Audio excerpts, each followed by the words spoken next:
kids are out of school. Mm-hmm. So we did youth basketball, indoor soccer, volleyball, pickleball. We hosted 12 different summer camps. But we also did kind of unconventional things as well, like taekwondo and dance classes. So it's kind of well-rounded. It gives the kids like a choice to fit into the niche that they want to be a part of. But also it keeps that facility being utilized basically during the whole week. Year round. Welcome to the Daily Parks and Rec Show Leadership Series, hosted by Craig LeBlanc, founder of DPRS Media Network, where we spotlight the dedicated leaders shaping the future of parks and recreation. In this episode, we sit down with Marc Newman, Recreation Coordinator in Ruston, who is helping lead one of Louisiana's largest municipal sports complexes. We'll talk about the impact of sports tourism, the economic opportunities these facilities create, and what it takes to build and manage a major community asset. We'll also dive into a powerful reminder: Parks and Rec isn't just recreation, it's critical community infrastructure, especially when crisis strikes. Let's dive in.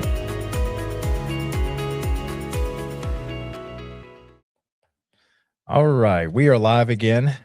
Happy Wednesday. Hope everybody's not sweating too bad. I got a lot of heat advisories going out there. But we do get to talk about, we're going to talk about sports tourism today. One of the largest sports complexes in Louisiana, if not the largest, at least municipal owned, is in the great city of Ruston, Louisiana, where I went to college for a couple of years. And special guest Marc Newman over there is kind of helping to run that facility. And so we're going to talk a lot about how it impacted their community and what kind of dollars it's bringing in. Might even dig into what it cost them to build this massive thing.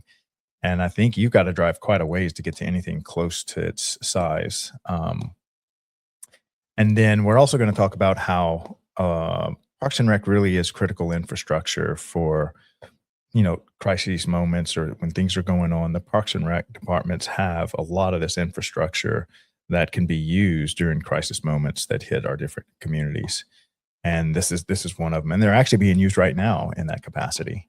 But before we get started with that, I did want to highlight some of the other shows. So we've got, I'm pretty sure by the end of this month, certainly by the end of August, we'll have 22 weekly shows all on Parks and Recreation on all different topics of Parks and Rec. So as we strive to build the next broadcast media network, similar to like you would see on ESPN, talking about all the different types of sports with all the shows and show hosts and up next kind of stuff, we're doing the same thing for Parks and Recreation. And so this is the Leadership Series. This is a show you're on right now. We're here every Monday, Tuesday, Wednesday, and Thursday at 12 noon.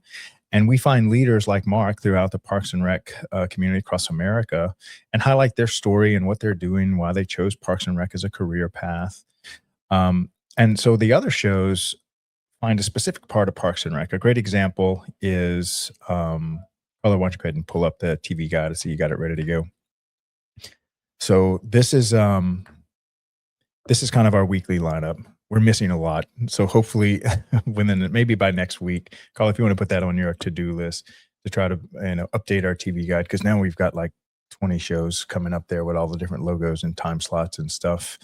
But the Aquatics Life is a great example. Every Friday we do a show just for the aquatic centers of America. And Wesley King has spent 30 years of his life all in aquatics. And this is a big expense for Parks and Rec. It's a big, they offer a lot of programming through their aquatic centers. And it usually sits at kind of the heart of a lot of times they'll be surrounded by community centers and they'll have splash pads and playgrounds. So these are like massive complexes, multiple million, tens of millions of dollars for these. And so we have a show dedicated just to aquatics in Parks and Recreation as an example of one of the weekly shows. We also do one on youth sports. That show is booked for the rest of the year. So we opened up a new time slot. So now the Youth Sports Mastery Show is going to be on Tuesdays and Thursdays. We also have On the Front Line, which we have a great promo for that show, the On the Front Line show. We're going to play that next so you can kind of see what that's about. That's for the military people and their families on base. Every military base has essentially a Parks and Rec department embedded inside the base for people that live on base.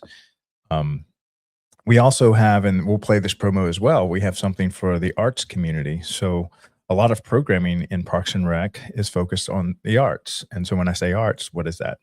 That's the dancing, drama, pottery, visual arts, performing arts, painting, sculpting, you name it. There are great arts programs in across America that are run inside of the Parks and Rec departments. And so you can see how we have all these different shows. We have technology shows, we have the rec room, we have just a whole lineup. And then, and actually on Fridays, Papa J does an extension of this show, which is the leadership series. His is called the Director Pepper Club, Social Club. And it's, again, just highlighting Parks and Rec professionals that, have spent decades in this career path. And it kind of helps to tell their story. So that's kind of our lineup. That's kind of what our mission is. Why don't you go ahead and throw up the YouTube? We're getting close. So right now, if you're watching this live, you're probably watching us on Facebook or LinkedIn or X. That's where we were born, on those 3 platforms. And we just streamed live. But then we started to have this massive content library. We're up to almost 650 1-hour videos. And each in our YouTube library, you'll see the playlists for all the different shows. And so now we're finally starting to say, hey, go subscribe to our YouTube channel. So if you're listening to this, please go subscribe to our YouTube channel. When we surpass 1,000 subscribers, we'll be able to stream live on YouTube, just like we're currently doing on Facebook, LinkedIn, and X. Of course, all of this is being uploaded to Spotify for those that want to listen to us on a drive or a run. You can find all of our content there. All right, so let's go ahead and run our 2 promos. The promos we're going to run, these are show promos for On the Front Line show. This one just came out last week, and the Arts and Parks and Rec show. Both great job on those, Chris. And then when we come back from that, we'll start our conversation with Mark.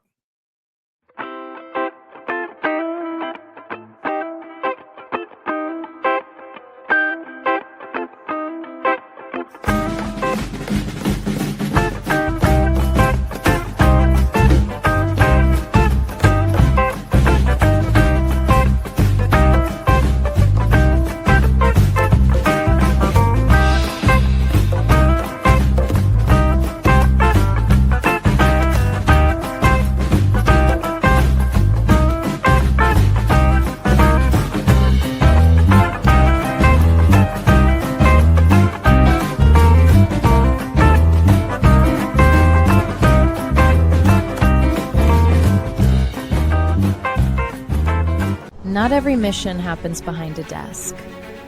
Some happen in the places where our freedom is defended. This is the front line, where service meets reality, readiness requires resilience, and impact is measured in people, not headlines. We talk with the men and women who support our military communities, the leaders, responders, and recreation professionals who create spaces where service members and their families can recharge, connect, and stay strong. From fitness and recreation to community programs that strengthen the total force at home and abroad, we share the stories, the challenges, and the purpose that keeps them going. Welcome to On the Front Line, the Military Rec Show, hosted by John Prue. Real people, real stories, real service. This is where it begins.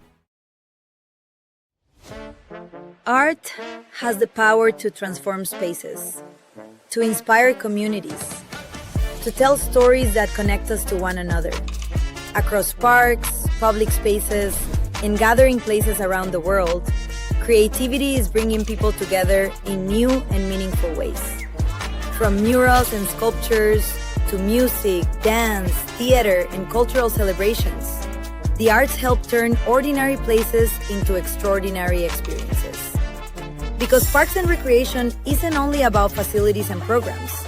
It's about creating places where people belong, places where culture thrives, places where imagination comes to life. Welcome to Arts in Parks and Rec, the show that explores the people, projects, and creative ideas shaping the future of arts and culture in parks and public spaces. Hosted by Beatriz Eugenia Vázquez. Together, we'll discover how the arts strengthen communities, inspire engagement, and help create vibrant places for everyone.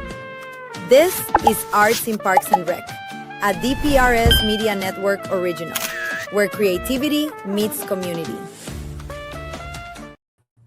All right, Mark, let's go ahead and jump right into this sports tourism component. You're right in the heart of it for the great state of Louisiana as far as sports tourism is concerned. When did you come in on this big project? I know this is a massive project for the city of Ruston, Louisiana. So I actually came in when it was first concepted back in 2019. I was currently a junior at Grambling State University. I had already played 2 years of baseball there. And that was just about when COVID was hitting and everything was kind of slowing down. And I kind of decided I wanted to start my working career. And Parks and Recreation, that's something I always knew I wanted to do. Mm-hmm. So I reached out with the City of Ruston. I was able to kind of get a little bit of an internship, you could call it, and work with them for about 3 months, and then started coming on as a full-time employee, and I have been here since. Oh, wow. Now, where are you originally from? Originally, so born in Chicago, Illinois, did some moving around to Roseville, North Carolina. That's where I got most of my experience, growing up playing the youth leagues and all that good stuff. Yeah. And then we moved out here to Louisiana in 2017, and I've been here since. Oh, wow. And you said you went to Grambling, which is right next to Ruston. Is that right? Yes, sir. I went to Grambling State University right next to Louisiana Tech. That's right. For those not familiar, Louisiana has two major universities, really right by Ruston. I went there to Louisiana Tech, and then, of course, Ruston is where Mark is currently working. And so where were they in the project as far as completion on this sports complex? So they had just started construction on the outdoor facility. The way we did it, we had 2 phases, phase 1 and phase 2. Mm-hmm. Phase 1 was the outdoor component. So it was 8 baseball fields, 3 t-ball fields, 4 softball fields, 9 tennis courts, and 3 soccer football fields. Yeah. And they had pre-scheduled to host the Dixie World Series that year as well. So it was kind of racing the construction timeline to be able to have the facility ready to host a major tournament like that. And then the understanding of we were going to have to work out any kinks in real time because there's nothing like that that's been done here. Yeah. Is there? I'm assuming y'all have like a website with all the images and stuff like that? Yes. Okay. RustonSportsComplex.com. I'm going to throw a curveball at Carlo here. Carlo, why don't you go ahead and Google, what's the name of the sports complex? Ruston Sports Complex. So Google Ruston Sports Complex, see if you can get on their website, and then we'll do a share screen and let us know when that's ready, or just throw it up on screen whenever you're ready, and Mark can kind of give us a tour. I'm sure they've got some great pictures and stuff because I've seen images of it. I've seen renders of it. I heard when they were going to build it many years ago, and it's just, do you have any idea, or do you remember what the early price tags were as they kind of came out? So for the outdoor facility, it was $38 million. Wow. For our indoor facility, it was $20. Wow. And then how many acres does it sit on? 185 acres. Man, God, that's huge. And that's on the south of Ruston, kind of coming in from Alexandria. Yep, on south of Ruston, right down 167. 167. Oh, yeah. I've got so many speeding tickets on that road coming up from Baton Rouge. And so what has that meant to y'all as far as financial impact, as sports tourism teams, and, like this big Dixie championship you had mentioned? It means a lot. Before then, Ruston was still a bustling town, but it was still kind of underdeveloped. You looked at our neighbors, West Monroe, and they were kind of beating us in that whole sports tourism. Oh, yeah. Things. And then once we got this built, now we've become the leader in basically North Louisiana. Yeah. I think so. West Monroe had something like this kind of before y'all. And then I think they just remodel that a little bit also? They did. They did a little work to it, but I gotta brag on our part. I think we knocked it out the park here. Oh yeah, yeah. I think y'all are the largest in the state. I think you probably got to go somewhere deep in the Texas before you get to something close. Yes. Yeah. And so, tell me more about this Dixie. What was it again? Dixie Championship or Dixie World Series? Okay. And is that like a national thing, or is it kind of in the South? It is. They are kind of built just like Little League. So you have your city teams, your regional teams, and then your regionals compete for a state team, and then your states compete against each other, and you're crowned the Dixie World Champion or the Dixie World Series champion. Wow. So that year we had the championships for, I believe, 8 through 15U for baseball. And so we had probably just around 72 teams here. And, each team, there's 4 Florida teams, 4 North Carolina teams, 4 South Carolina teams. So it's teams coming in from all over the place to compete for about 5 days. Yeah. And so what's the population that brought in, and for how long did you say? It was a 5-day tournament.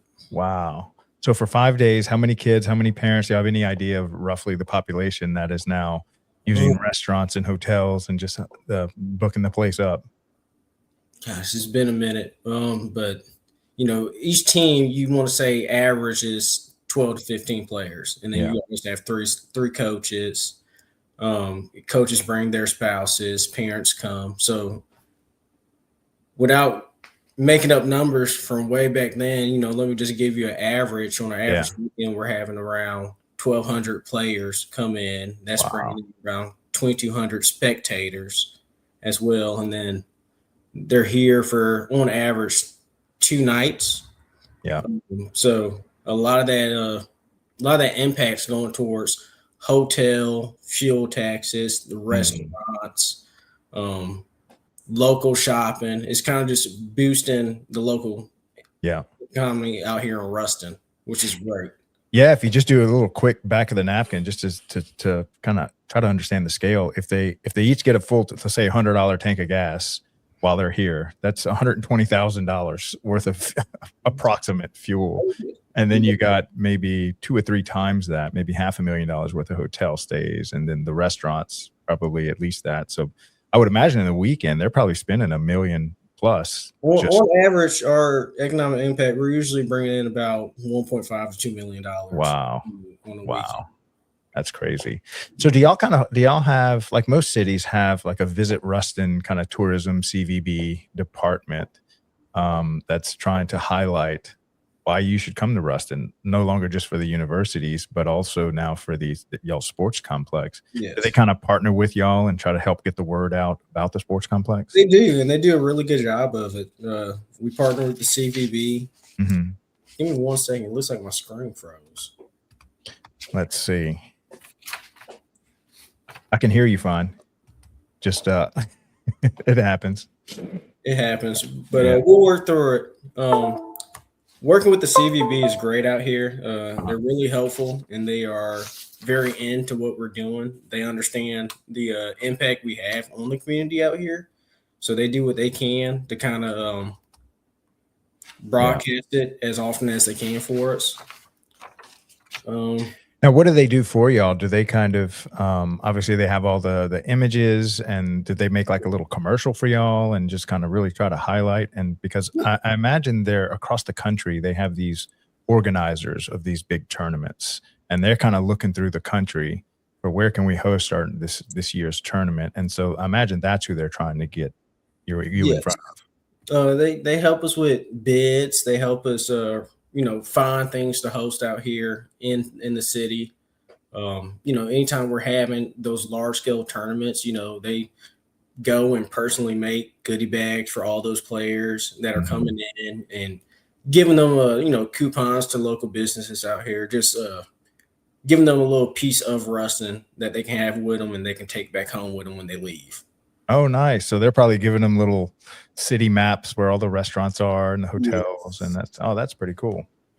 Now, tell me more about the bid process. Are you active at all in that as far as trying to attract them? Yes. So right now, one of the things that we have that's coming later on this year, we're hosting a perfect game baseball tournament. Mm-hmm. And so the bid process of that was just reaching out to Perfect Game USA, understanding what they were looking looking for what we needed to have here on site at our facility, and how we were different than the other facilities out here in terms of experience for them. So that's game changer cameras on all the fields, being able to say we have a fully turf facility. So, it can rain out here with Louisiana weather. Oh, I didn't know that. So the whole thing is turf? Everything's turf. Oh my gosh. That's a huge expense to add to that. Yes. So, but like you said, it's all weather. So no matter how bad the weather is, I mean, it probably won't play in the rain, but if it rains right before, you can get back on the field. Right. Or even during a tournament, we have a lightning delay and it rains really heavily. Those fields take about 5-10 minutes to dry, and then you can get right back to it. Wow. You're not delayed hours. You're not delayed by days. It's 10 or 15 minutes. Let the field dry off, drain itself out, and you're back to playing a full game. And so what kind of programs are y'all running during the week for like the local community? So it varies. It's very seasonal. So this summers are most active time of the year. The kids are out of school. So we did youth basketball, indoor soccer, volleyball, pickleball. We hosted 12 different summer camps. So sports camps focused football, volleyball, baseball, softball. But we also did kind of unconventional things as well, like taekwondo and dance classes. Oh, nice. So it's kind of well-rounded. It gives the kids like a choice that can fit into the niche that they want to be a part of. But also it keeps that facility being utilized basically during the whole week. Year round. Yeah. Yeah, the worst thing you can do is spend that much money on a facility and it just be empty. Even on like a Tuesday in the winter, you want to keep that thing running. So tell me more about your indoor facility. Yeah, so our indoor facility is 64,000 square feet.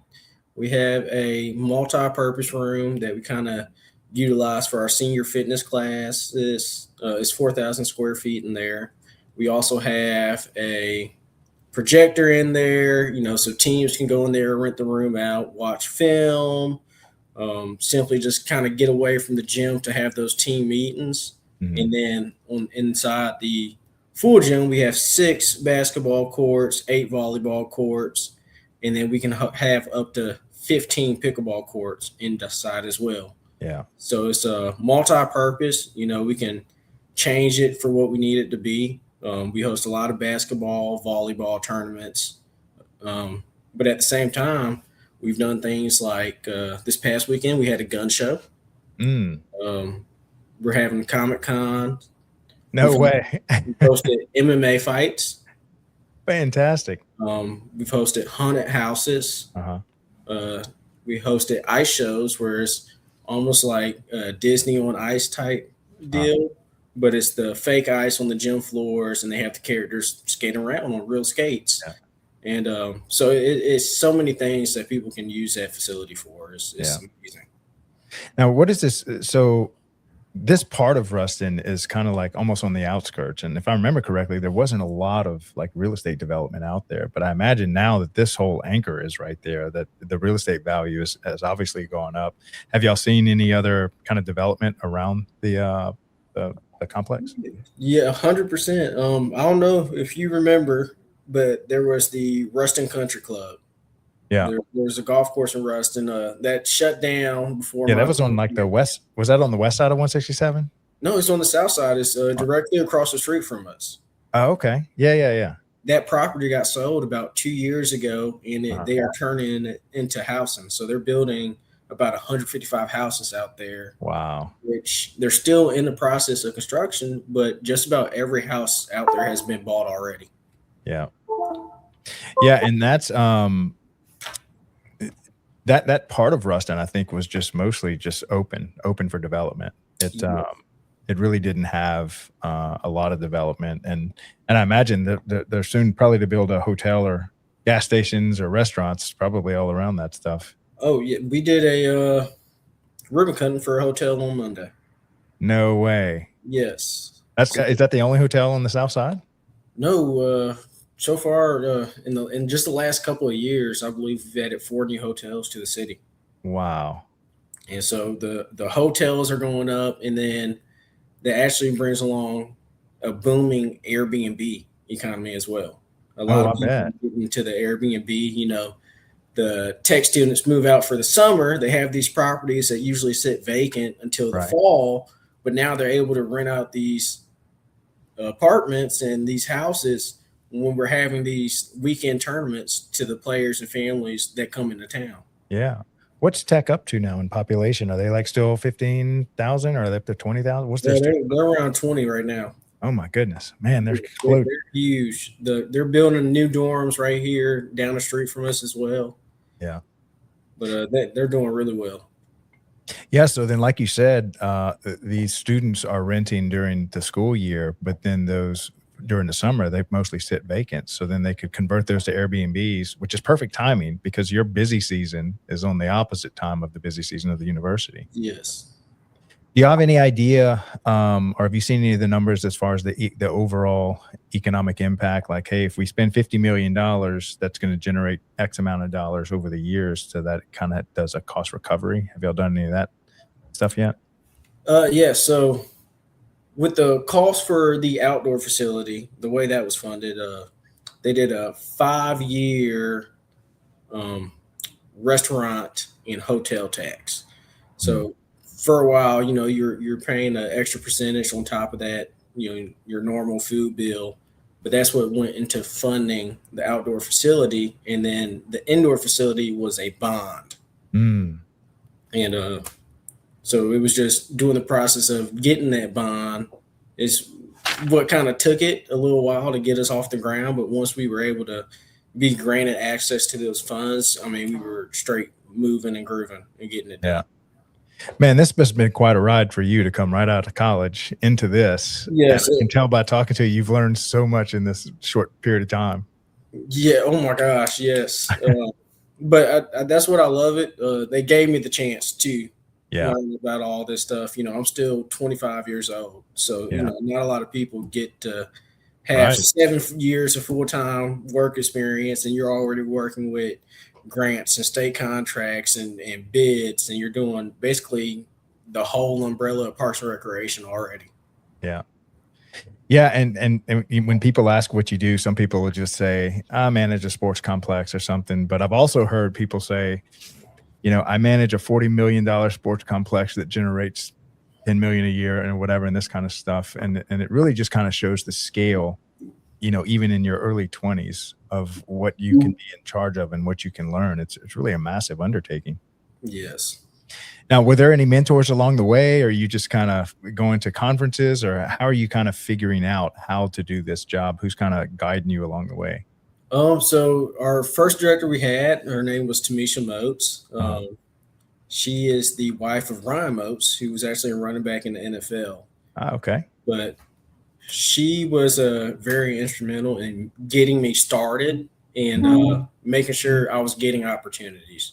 I wasn't just going to come up here on the weekends and pick up trash.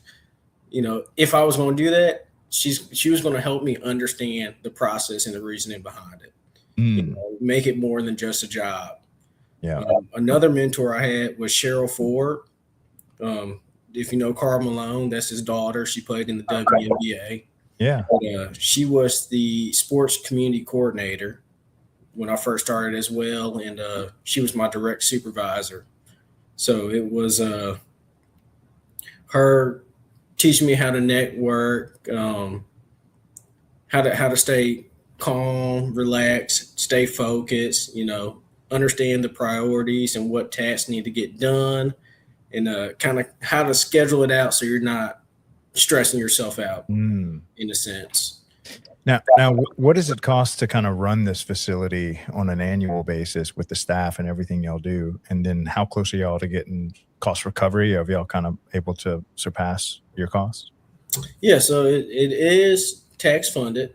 So, it's not too much worrying about that. Our budget in a year is around 1.2 million a year. We usually sit just about under that amount when it comes to the new fiscal year. But cost recovery, that, is coming back in the form of the tax dollars that we're bringing in. So when these restaurants are selling food and these hotels are getting the rooms, that tax money is going to the city. Right. We're city funded. Yeah. So we're basically bringing in those dollars to the city, and it's coming right back to us. Now, how much of the cost recovery is for the actual fees at the complex, as far as, like registration fees or anything like that? What's that number roughly? So registration fees, there's nothing there. The system we use, people pay for their own registrations. Mm-hmm. The site we use, it automatically deducts I believe it's a $3 service fee from when they register. So we're not losing or really gaining anything there. It stays pretty much even. Just what we're getting from those registrations. That's it right there. Yeah. Now, do y'all have any plans to add anything else to the facility, or like I don't know, a splash pad or aquatic center, or kind of what's the vision for it long term? We're looking at adding another football field. We want to have another, like a championship soccer football field. We already have championship baseball and softball fields, which have like the grandstands. But in the community, we also have 12 city parks out here. And so this past year or two, we've added 3 splash pads out there that are completely free for the public to use. And then we're currently in development of a skate park and a dog park out here in the city as well. Man, so this thing's got a lot of legs on it. It's still going to keep growing. Yes. And y'all got room to grow for sure out on that part of town. Okay, we're going to take a quick commercial break. We just flew past the halfway point. When we come back, I actually wanted to talk a little bit about technology, because I know you're passionate about it, and I know that's really impacting a lot of what we do. But before we do that, I wanted to thank Outdoor Link and the National Academy of Athletics. And so these have been 2 of our great sponsors as we build out this media network for the Parks and Rec industry. If you have a smart home where you can control everything from your phone, Outdoor Link helps your city and your park department become a smart park. So you can control your splash pads, your bathroom door locks, any infrastructure, baseball field lights or security lights or stuff like that. And it can all be controlled from like an iPad or an iPhone or any desktop. And it just helps you to run your entire infrastructure within the Parks Department much more efficiently, and not having to send like a guy out in a truck to actually turn a physical disconnect on or off. You can all do it, on an app. And it's super simple. I was talking to Dave the other day, and he was like, our onboarding process is 15 minutes, and 7 minutes of that is just, how's the family doing? And the whole company's run out of Huntsville, Alabama. And then I'd also like to thank the National Academy of Athletics. So they help Parks and Rec departments across the country to run those kind of odd programs that maybe you're not geared up or staffed up to run. Maybe like a pickleball league or a flag football league. They'll even run your summer camp and after school care turnkey. And their whole company is focused on making sure that everybody in your community has access to your programming. So it's not one of these like elite travel ball companies.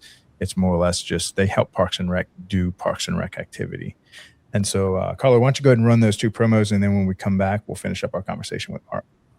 In today's parks and recreation industry, communication, safety, and efficiency go hand in hand. That's where Outdoor Link comes in, delivering smart technology that empowers city departments and community planners to do more, smarter. Outdoor Link's platform connects and automates everything that keeps your parks running smoothly, from lighting and locks to signage, water features, Wi-Fi, and digital advertising. Control and schedule park lights for safety and energy savings. Remotely manage facility access. Coordinate fountains and splash pads. Provide public connectivity.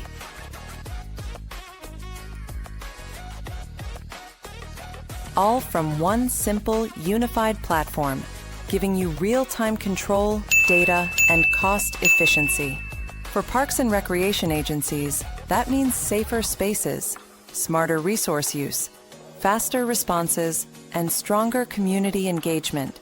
And behind every great park story is great infrastructure. That's why Outdoor Link proudly supports DPRS Media Company, helping the daily Parks and Rec show amplify the voices of professionals shaping our communities every day. Outdoor Link, smart, connected solutions for parks, recreation, and beyond. They say it's just rec. Just rec, where kids learn to try again. Just rec, where confidence begins. Where teamwork, effort, and fun matter more than trophies. It's not about perfection. It's about participation. It's not just rec. It's where kids learn to love the game and themselves. It's just rec until they learn teamwork for life. It's just rec, but it's everything to them.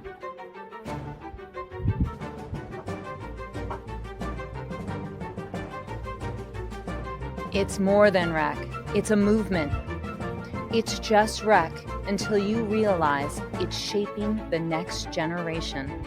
Together, we're not just running programs, we're building a culture of confidence, connection, and community. Join us. All right, so here's the website. Why don't you kind of give us a tour? I'll kind of scroll through it. That's just a quick little overview right there. Kind of gives you some background information on what we got going on. But if you go back to the top, we'll go right to left. Start at that Open Gym tab on the right. Oh, on the right. Here we go. Open Gym. Yes. And so Open Gym, we do it every month. We were talking about what can we do to get the community involved, but those are times that we have free play at the facility. So okay. Come in to our indoor facility and play basketball, volleyball, pickleball, or you can simply just, walk and get some steps in.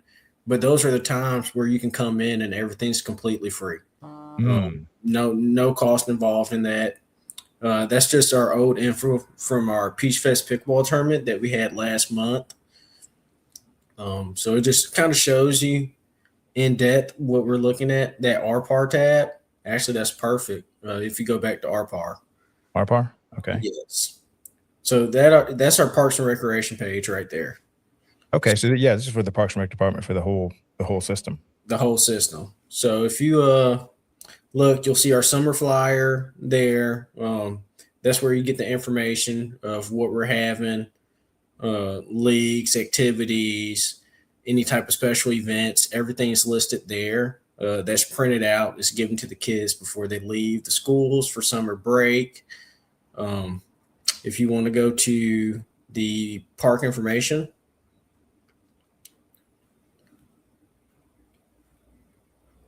except all cookies. There you go. Yeah, there you go. Yeah, so these are all the other parks you'll have. Right. Let's see. And then where do they have something that shows the actual sports complex? So that's going to be under the probably reservation.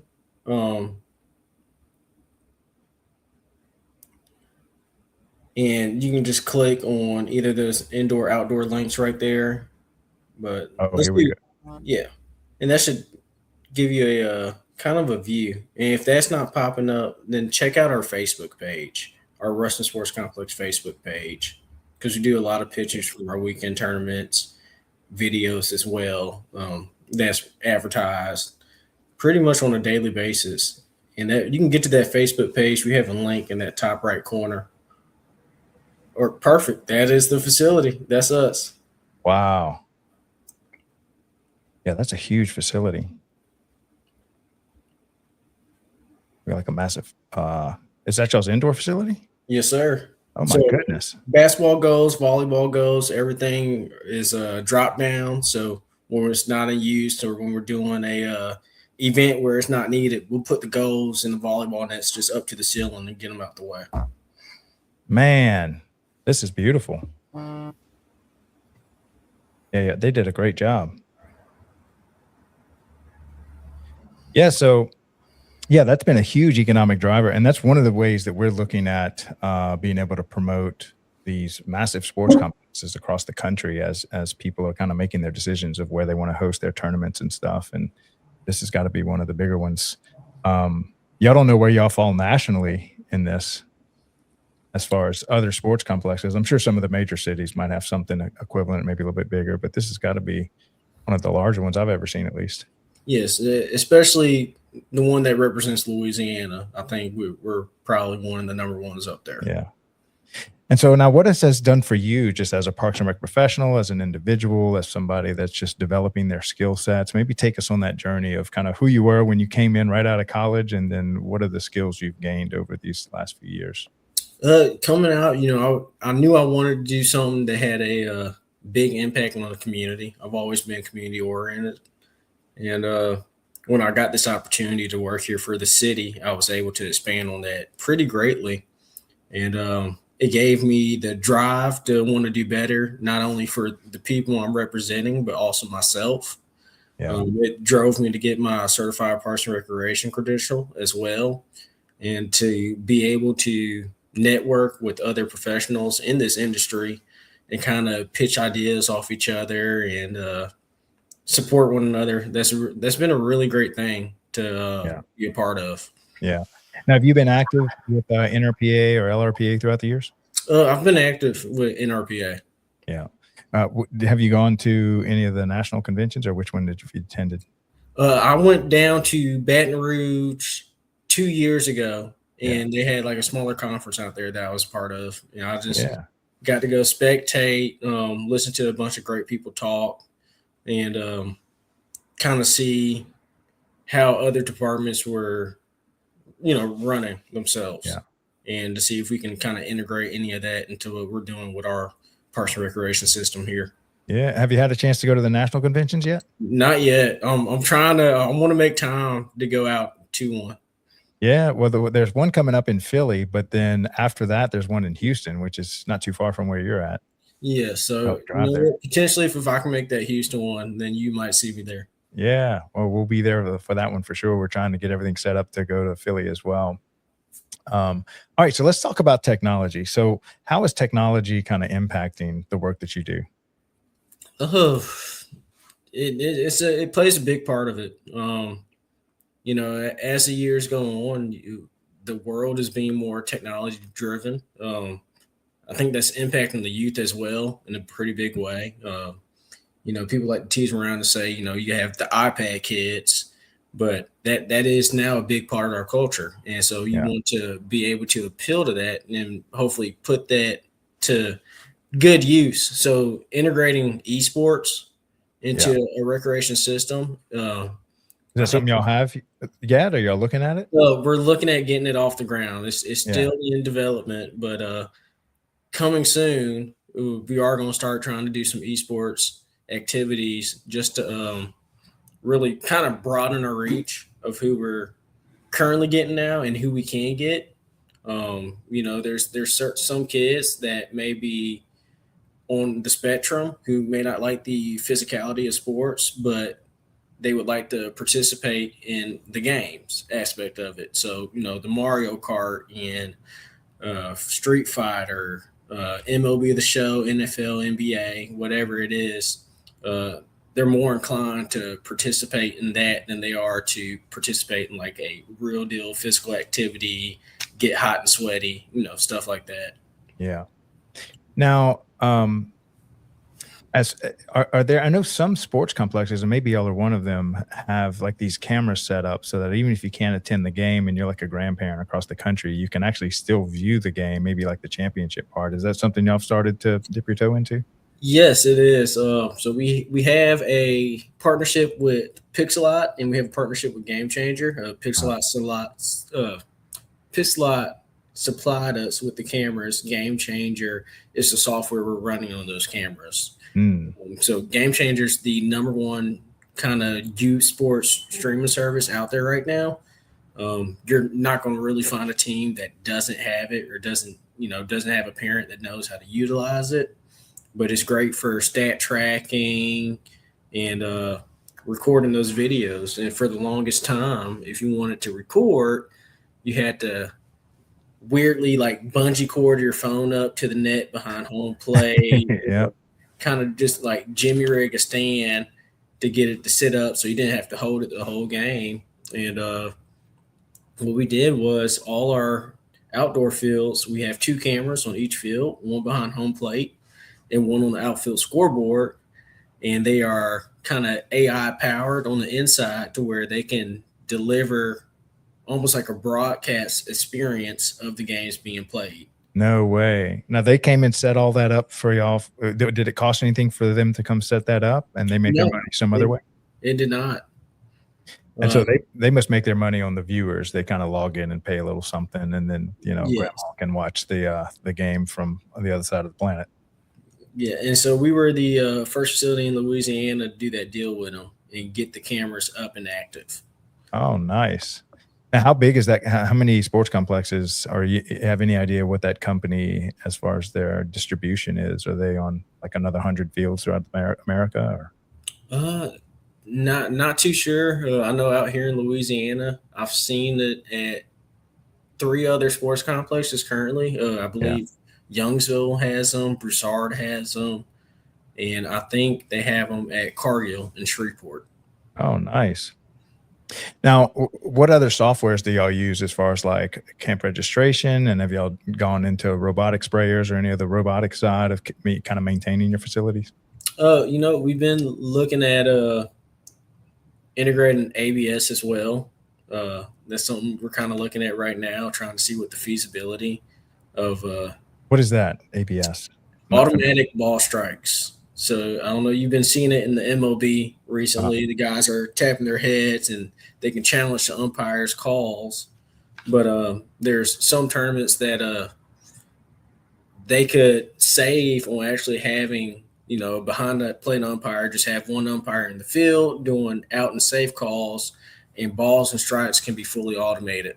No way. I didn't realize that was coming down. So yeah, I guess you've got that point, AI or some type of, Yes. And so it's they just have, like, they'll get an Apple Watch and it will tell them ball, strike, and it also detects fair foul balls within, I think it's like 0.3 millimeters of accuracy. Yeah. No way. Yeah, because that's like a big.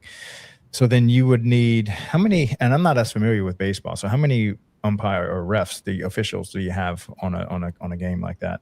On average, just 2 officials. I think the higher level play, they'll go up to 3 officials a game. But usually a lot of those times you're paying officials anywhere from $50 to $60 just for that one game. So if you're having 3 officials out there, 60 apiece, you're paying $180 a game. Wow. And if you're playing up to 15, 16 games in a weekend and you're doing that on 12 different fields, that cost starts to add up pretty quickly. Oh, I bet. And then are y'all struggling like everybody else trying to just find officials that are available for your games and stuff? Or what's that like? So yeah, we do. Do you do any of that? Oh yes, I do. I do a lot of partnerships with Louisiana Tech, their athletic department. So when the students are in school, especially for like our youth soccer program, we'll get some of their soccer girls to come out here and officiate with us. When we're doing like flag football and stuff like that, we'll get some of their like baseball team members or football members to come help us out. Unfortunately, the time we struggle the most is when everybody's out of school. Right, that's the busiest time of the year. Yeah. So we've built up a pretty good network of officials, a lot of guys and girls who are pretty dependable and we can count on them. Yeah. Especially word of mouth, telling their friends, getting their friends involved as well. So it's we're always looking, but right now we're in a good spot to where we're set. Everything's done in-house. We don't have any type of outside registration for officials, but we're able to control it pretty well. Yeah. Yeah. And that's a good little side job. Because how long does a typical game last for a sports official? A couple hours or? Oh, not with us. For us, we'll use our indoor soccer program as an example. Those games are 40 minutes long. Oh, wow. So they'll do 3. Everybody gets 3 games in a night. And so you start at 6, you're done by about 8:40. Fantastic. And so then you're picking up what, 50, $60, well, part-time gig. And there's a lot of college students here. So they get a little money. They do it twice a week. We play Tuesday, Thursdays. And then if we have like a weekend tournament, sometimes those tournament directors are looking for people to keep the score and to run the clocks and scoreboards. So our network of referees that we have, we also let them get some extra work on the weekends, if they want to. Yeah. Now, where do you see yourself kind of like yourself personally in the next 5 or 10 years? Where do you want to go with your career?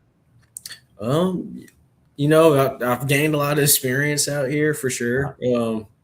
Definitely want to hopefully go up to more of a bigger leadership role, a larger Parks and Recreation system, or a system in which we want to start from ground zero and build it up to something special. Yeah. That's something I think I would love to be a part of eventually. Yeah. Oh, and then I wanted to ask you, have y'all started to play around with any of the robotic mowers or sprayers to kind of stripe the fields and stuff like that? Or are y'all kind of doing all that manually still? We're still doing all that manually. It would be nice, but that's not in the budget currently. Yeah. Well, the price of those lawnmowers, those robotic mowers is plummeting. I feel like today it's like buying a $10,000 flat screen, but the same flat screen you can get for like $200 at Walmart. And so I know those are coming. I think when I first saw these robotic mowers and sprayers, they were like, $50,000, and now they're coming down to like 12 and $5 and $3,000 for these little. It's almost like a Roomba, except it cuts grass. Yeah. Yeah, it's pretty advanced. And I know a lot of that's going to help y'all run y'all's facilities a lot more efficiently. And so how involved are you outside the sports complex with the Parks and Rec department? I'm imagining you spend pretty much most of your time just at the sports complex, but how do you integrate with all the other park system? We get out there, we do a lot of pavilion rentals during the week and during the weekends, especially during like the holiday weekends. So just getting out there, making sure everything's prepared, ready to go, making sure it's clean. We work with our public works department pretty closely. They take care of really like the maintenance side, so cutting the grass. If there's any type of vandalism in the bathrooms, usually those guys will go and fix it up for us. We'll go out there, double check park equipment, make sure everything's to a T. If not, get it fixed or take it down, whatever's necessary. Yeah. As well as getting schools involved. They like to do the field trips and all that good stuff out there as well. So just making sure it's always ready for people to come out there at any time. Our parks are all they all have their own little niche to them. We have our Greenway Trail, which is about a 1.7 mile outdoor nature trail that, you can go walk down if you want. We have our Mayfield Park, which has a stocked lake, courtesy of Wildlife and Fisheries, part of their Get Out and Fish program. So they stock it with 500 pounds of catfish, basically pretty seasonally, as well as rainbow trout. So there's always something to catch in there, something for people to do. And then additions like the skate park and the dog park. And then we also have a military museum as well that's under our department out here. So there's something different at every park. So, not only do you want to make sure it's running the right way, you want to make sure it's running the right way for what it's representing. Yeah. Do y'all still have Railroad Park kind of downtown? We do. Yeah, we used to do the pep rallies over there for all the football games. All the cheerleaders and dancers and stuff would come out, and they'd have something right before game day. Yes, we've been having a lot of dog days events lately. The freshman orientation they still do it out there. Fantastic. All right, so help me pitch the industry to the college kids that probably don't even realize this is a great career path that they could choose. If you were standing in front of like a group of college kids that kind of were undecided of what they wanted to major in, what would be your testimony to them as to why they should consider Parks and Rec as a career path? It's more than just sports. Don't think it's just sports. It's being involved in the community. It's being able to meet and talk to a bunch of different and interesting people. you can broaden your scope and your understanding of the sports world. You have the potential to do anything. You can do marketing in Parks and Recreation. You can do business development. You can do strictly maintenance. So if there's a certain department or lifestyle that you want to live in, you'll be able to find it in Parks and Rec. Yeah. It's not just one thing. It's a bunch of different professions coming together to make it run seamlessly. Yeah. And then not to mention, you can live in any city in America because there's a Parks and Rec department everywhere. Yeah. Everywhere there's You can people. go wherever you want. Right. Okay. So one of the things we do at the end of our shows, we have a question left by our previous guests for you. And then I'll need you to think about a question for my next guest. And it can be like a fun question, like, if you're a piece of playground equipment, what would it be and why? If you were a sport, what would it be? Or a serious question. But Jessica Puckett from Camarillo, California, she says, what would be your most exciting event that you have ever hosted? My most exciting event that I've hosted, probably the MMA fights. I think it's something different. It's something that hasn't been done out here ever.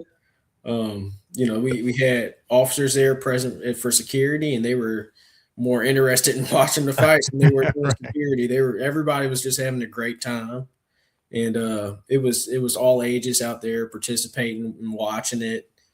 From the youth to the older kind of individuals. So I think that was a great night. They were here for about 6 hours. I think I got home till like 2 a.m. But wow.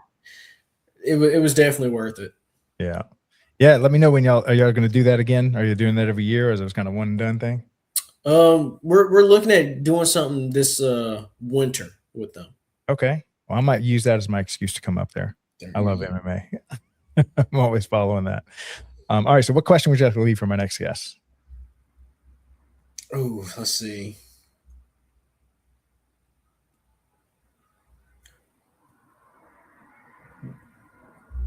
Why is every day different in Parks and Recreation? Oh, that's a great one. What would be your answer to that one? Like I said earlier, because it's more than just sports. Mm-hmm. It's community service, it's engagement, it's networking. Some days it is just maintenance, or some days it is just sports. But every day is something different that you're doing. Yeah. Yeah, definitely. It's not a boring job. It's every day is different, like you said. And at the same time, you get to make a huge impact in your community. Yes. Really make a difference. Well, Marc, thank you so much for coming on the show today. Really appreciate it. And I can't wait to go back up to my old college, see all my friends, and come visit this facility. I haven't seen it since it's gotten completed. But shoot me a message, and I will definitely take you out here and show you around. Yeah, fantastic. Well, I appreciate all the work you're doing, making Ruston a great place to live. Doesn't go unnoticed. And thank your staff from everybody at DPRS. It's a really honorable profession that you've kind of committed your life to. So thank you for that. I appreciate it. Yep. Have a great rest of your day, Marc. Thanks. All right, you too. Thanks. Bye. All right. So stay tuned. Actually, no, we don't have a show at the end of this. This is like the one Wednesday of the month that I don't have something right after. Usually we either have Thomas White with Safe Spaces, or we'll have the Rec Room. That's both with Henry County, Georgia. But tomorrow after my show, we have, this is my show. Tahira Wilson is coming on. So this is our 12 noon show. And then immediately following that, we have Aaron Locke's show, the 1:30 p.m. Eastern time for the Youth Sports Mastery show. That show is moving to 1 p.m., I think in a couple of weeks. So all of our 1:30 shows are going to be moving to 1. And then we're going to try to launch like at the 2 p.m. time slot. We want to start highlighting Monday through Thursday, 2 p.m. We're going to start highlighting the vendor community. There's so many great vendors out there that the Parks and Rec department really could not run their facilities without their help. And so there are just countless of amazing vendors that not only are show sponsors, but they also help these parks, offer the programs that they offer, help them build these facilities and maintain them. And so great group of people. I used to be one of these guys for over a decade. It seems like a former lifetime ago. And that's where I discovered Parks and Recreation. And a lot of Parks and Rec professionals after retirement, they'll go into working for some of these vendors to continue to serve the Parks and Rec community. So we wanted to kind of produce a show for them. And then we want to start launching our shows at the hour. All right. So that's all I have for y'all today. I will see y'all here again tomorrow. Y'all have a great rest of your day. And I love you guys. Thanks a lot. Bye. It's not just water. It's responsibility. It's leadership. It's not just drowning prevention or water safety. It's life. And every day, aquatics professionals make decisions that save lives. Because aquatics is more than swim lessons. It's community. It's creativity. It's impact. For over 30 years, aquatics hasn't just been my profession. It's been my life. I've seen the challenges, the pressure, the grind, but I've also seen the power of great leadership and what happens when communities come together. This is where education meets entertainment, where real conversations happen, where aquatics professionals come together to learn, lead, and grow. Because aquatics should bring people together. This is Aquatics Life, streaming on DPRS Media Network.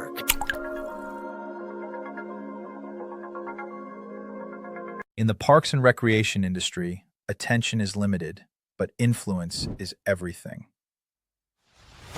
Every day, thousands of parks and recreation professionals make critical decisions. Decisions on infrastructure, programs, technology, and vendors. The question is your brand part of that conversation? DPRS Media Network was built to answer that question. We are a dedicated media ecosystem focused exclusively on the parks and recreation industry in the United States. Through a network of daily and weekly shows, we inform, connect, and influence this audience. Our distribution spans multiple platforms: LinkedIn, Facebook, YouTube, X, Instagram, plus email campaigns, newsletters, podcasts, and live event coverage. This is not a single-channel strategy. It is a multi-platform media engine. Today, our network reaches over 214,000 connections, including 51,000 on LinkedIn, 64,000 on Facebook, nearly 40,000 email subscribers, and thousands more across podcast and social platforms. While some audiences overlap, our true value is not just reach, it is relevance. We speak directly to parks and recreation directors, program managers, and industry leaders, an audience that is highly targeted and actively engaged. Through DPRS Media Network, your brand integrates seamlessly into this ecosystem. Through sponsored show segments, targeted advertisement placements, podcast features, and host-read promotions, even custom branded content. Not as interruptions, but as part of the conversation. And we don't just operate online. We attend over 15 major parks and recreation conventions each year, reaching more than 24,000 professionals in person. Through live shows, interviews, and on-site media coverage, we position our partners at the center of the industry. Every piece of content we produce is amplified across our entire network. Multiple shows, multiple hosts, multiple platforms. Your message doesn't appear once, it multiplies. This is more than advertising. It is strategic positioning within a trusted media network built specifically for the parks and recreation industry. If your goal is to reach decision makers, build credibility, and stay top of mind, then it's time to partner with DPRS Media Network. Apply for partnership or sponsorship today. Let's position your brand where the industry is already paying attention.